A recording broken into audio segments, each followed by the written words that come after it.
अस्सलाम वालेकुम, मैं हूं दिन इम्तियाज़ और आप देख रहे हैं तख्ती ऑनलाइन। दुनिया में यूं तो बहुत से वसाइल हैं, रिसोर्सेज हैं। इन रिसोर्सेज में जो सबसे ज़्यादा रिसोर्स इस्तेमाल होता है उसे पानी कहा जाता है।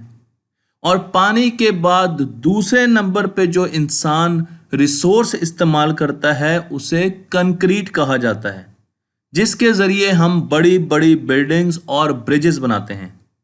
लेकिन आपको ये जानकर हैरानी होगी कि कंक्रीट में इस्तेमाल होने वाली रेत आहिस्ता आहिस्ता हमारी दुनिया से ख़त्म हो रही है। मैं आपको यहाँ पर मुख्तलिफ हेडलाइंस दिखा रहा हूँ मुख्तलिफ अखबारों की, और इन तमाम अखबारों में आपको एक ही चीज़ नज़र आ रही है कि आहिस्ता आहिस्ता दुनिया से सैंड ख़त्म होती जा रही है। हम जब भी बीचेस को देखते हैं, साहली पट्टी को देखते हैं, तो हमें मुख्तलिफ रंग की सैंड नज़र आती है। कहीं आपको गुलाबी सैंड नज़र आती है, कहीं आपको ग्रीन कलर की सैंड नज़र आती है, इसी तरीके से आपको रेड कलर की सैंड भी नज़र आएगी और आपको येलो कलर की सैंड भी नज़र आएगी। अगर आप इस सैंड को करीब से देखें तो आपको नजर आएगा कि ये सैंड बहुत छोटे छोटे पत्थरों से, रॉक से मिलकर बनी है। और अगर आप इस सैंड को माइक्रोस्कोप के नीचे रखकर देखेंगे तो आपको करीब से देखने को मौका मिलेगा कि सैंड कैसी होती है। मैं आपको यहां पर सैंड की कुछ तस्वीरें दिखाता हूं। आप देख सकते हैं कि रेत को अगर आप जूम करके देखें तो आपको रेत इस किस्म की नजर आएगी। इसमें मुख्तलिफ किस्म के पत्थर हैं, मुख्तलिफ रंग के हैं, मुख्तलिफ शक्लों के हैं। यहां पर आपको मुख्तलिफ बीची से इकट्ठी की गई सैंड दिखाई गई है। तो आप देख सकते हैं कि ये तमाम की तमाम सैंड के सैंपल एक दूसरे से डिफरेंट हैं। और हमें पता है कि सैंड कहां से आती है, सैंड आती है पहाड़ों से। आप देख सकते हैं यहां पर रंग बिरंगे पहाड़ हैं और इन्हीं पहाड़ों से बनती है सैंड। क्योंकि जब पहाड़ों पर बारिश होती है या बर्फबारी होती है या लैंडस्लाइडिंग होती है तो छोटी छोटी रॉक्स टूटकर पहाड़ों से नीचे गिरना शुरू हो जाती हैं। और ये रॉक्स जब नीचे गिरती हैं तो पहाड़ों में, क्योंकि बर्फ होती है, तो हर पहाड़ के बीच में से एक दरिया जरूर गुजर रहा होता है। बर्फ से पानी आहिस्ता आहिस्ता नीचे की तरफ आ रहा होता है और एक दरिया बना रहा होता है। और उस दरिया में ये तमाम पत्थर गिरते हैं, आपस में टकराते हैं। आहिस्ता आहिस्ता इनके टकराने की वजह से ये पत्थर गोल होना शुरू हो जाते हैं, इनकी एजेस खत्म होना शुरू हो जाती है। मैं आपको यहाँ पे दिखाता हूँ कि पानी किस तरीके से पत्थरों को लेके आ रहा है। तो ये कोलिजन कर रहे हैं, आपस में कोलाइड कर रहे हैं, एक दूसरे में लग रहे हैं और आहिस्ता आहिस्ता इनके कॉर्नर्स खत्म होते जा रहे हैं और ये गोल पत्थर बनते जा रहे हैं, छोटे होते जा रहे हैं। और इन पत्थरों से आहिस्ता आहिस्ता हमारे पास रेत बनना शुरू हो जाती है। आप देख सकते हैं कि जब पहाड़ों के पास होते हैं तो ये पत्थर, ये रॉक्स बड़ी होती हैं, फिर छोटी होती हैं और आहिस्ता आहिस्ता ये बिल्कुल सैंड की शक्ल इख्तियार कर लेती हैं। जब भी हम रेत के जर्रे की बात करते हैं तो उसका साइज 0.5 मिलीमीटर से 2 मिलीमीटर के बीच में हो सकता है। अगर हम सिल्ट की बात करें तो वो 0.05 मिलीमीटर से भी छोटी होती है। लेकिन अगर ग्रेवल की बात करें तो वो 2 मिलीमीटर से बड़ा होता है। यानी बजरी की बात कर रहा हूं तो बजरी का एक पत्थर 2 मिलीमीटर से बड़ा होगा और ग्रेन ऑफ सैंड, सैंड का एक जर्रा 0.05 से 2 मिलीमीटर के बीच में होगा। जो रेत दरिया लेकर आते हैं और दरिया के किनारों पर हमें नजर आती है वो बहुत ताकत रखने वाली रेत है और उस रेत से हम कंस्ट्रक्शंस करते हैं, उस रेत से हम बड़ी बड़ी बिल्डिंग्स बनाते हैं।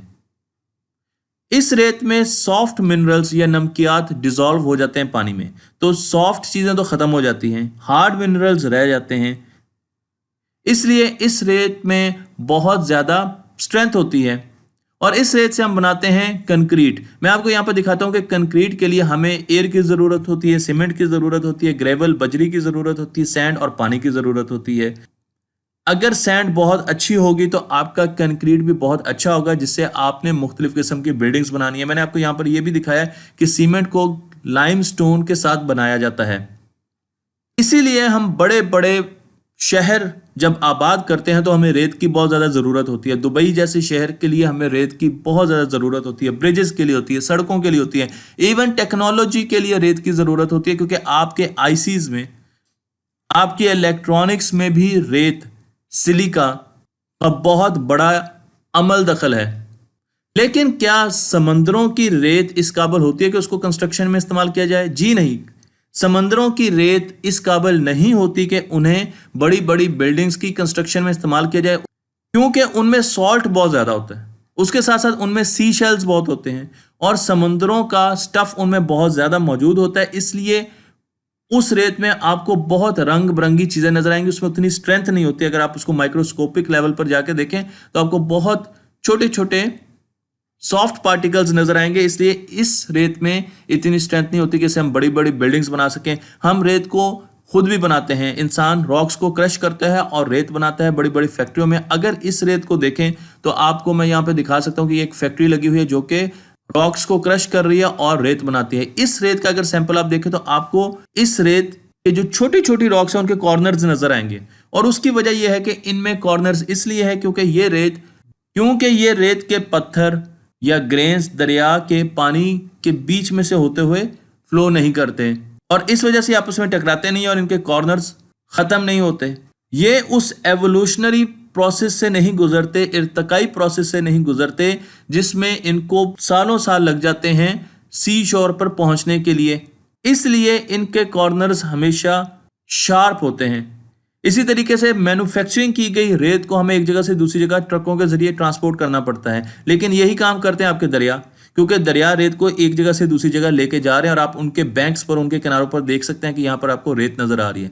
तो हमारे लिए कुदरत ये काम करती है कि वो पहाड़ों से रेत लेके आती है और जमीन पर बिछा देती है। यहाँ पर कई दरिया और कई नहरें आपको नजर आ रही हैं और आपको रेत भी नजर आ रही है। तो ये एक नेचुरल प्रोसेस है जिसके जरिए रेत दरियाओं के किनारों पर इकट्ठी हो जाती है और इस रेत का बहुत फायदा है। इसलिए माफिया इस रेत का भरपूर इस्तेमाल करता है। हमारे दरियाओं के किनारों पर कब्जा किया जाता है और वहां से ये रेत निकाली जाती है, इसे दूसरे मुल्कों में एक्सपोर्ट किया जाता है और उससे बहुत ज्यादा पैसे कमाए जाते हैं। आपको यह भी जानकर हैरानी होगी कि सऊदी अरब और दुबई जैसे ममालिक जो कि रेगिस्तान में है वो भी रेत को इंपोर्ट करते हैं, सैंड को बाहर से मंगवाते हैं ताकि वो कंस्ट्रक्शन कर सके। वो अपने सहरा की रेत क्यों नहीं इस्तेमाल कर सकते? उसकी वजह यह है कि सहरा की रेत में स्ट्रेंथ नहीं होती और अगर आप उसको माइक्रोस्कोपिक लेवल पर जाकर देखें तो आपको नजर आएगा कि वो बहुत ही सॉफ्ट किस्म की रेत होती है। उनके जर्रे, उनके ग्रेन्स बहुत फाइन किस्म के होते हैं, इसलिए उनमें वो स्ट्रेंथ नहीं होती कि वो बिल्डिंग्स को खड़ी कर सकें। अगर हम सहरा की रेत का इस्तेमाल नहीं कर रहे और आहिस्ता आहिस्ता रेत खत्म होती जा रही है पूरी दुनिया से, तो हमारे लिए वे फॉरवर्ड क्या है? उसके लिए बहुत सी कंपनीज अब आर्टिफिशियल कंक्रीट बना रही हैं। एक कंपनी का नाम मैं आपको बता रहा हूं, फाइनेट। आप इनकी वेबसाइट को जाकर सर्च कर सकते हैं और उस पर इस कंक्रीट के बारे में पढ़ सकते हैं। ये एक ऐसा कंक्रीट है जो कि बहुत ज्यादा स्ट्रांग है, डिसॉल्वेबल है, ऑर्गेनिक है। सबसे अहम बात, इसमें कार्बन बहुत कम है, इसको रीयूज किया जा सकता है और ये बायोडिग्रेडेबल है। और फ्यूचर में हम इसी किस्म के कंक्रीट को अपनी बिल्डिंग्स में इस्तेमाल करेंगे। तो आप इसको बिल्कुल पेस्ट्री ना समझिएगा, ये बहुत सख्त है। अगर आपने खाने की कोशिश की तो आपके दांत टूट जाएंगे। मुझे उम्मीद है कि अब आपको समझ आई होगी कि हमारी दुनिया से रेत आहिस्ता आहिस्ता क्यों खत्म होती जा रही है, और साथ आपको यह भी पता चला होगा कि दरियाओं की रेत सबसे ज्यादा मौजू होती है कंस्ट्रक्शन के लिए, बिल्डिंग्स बनाने के लिए, ब्रिजेस बनाने के लिए। तख्तियां ऑनलाइन को पसंद कीजिए, शेयर कीजिए, सब्सक्राइब कीजिए और दूसरों तक पहुंचाइए।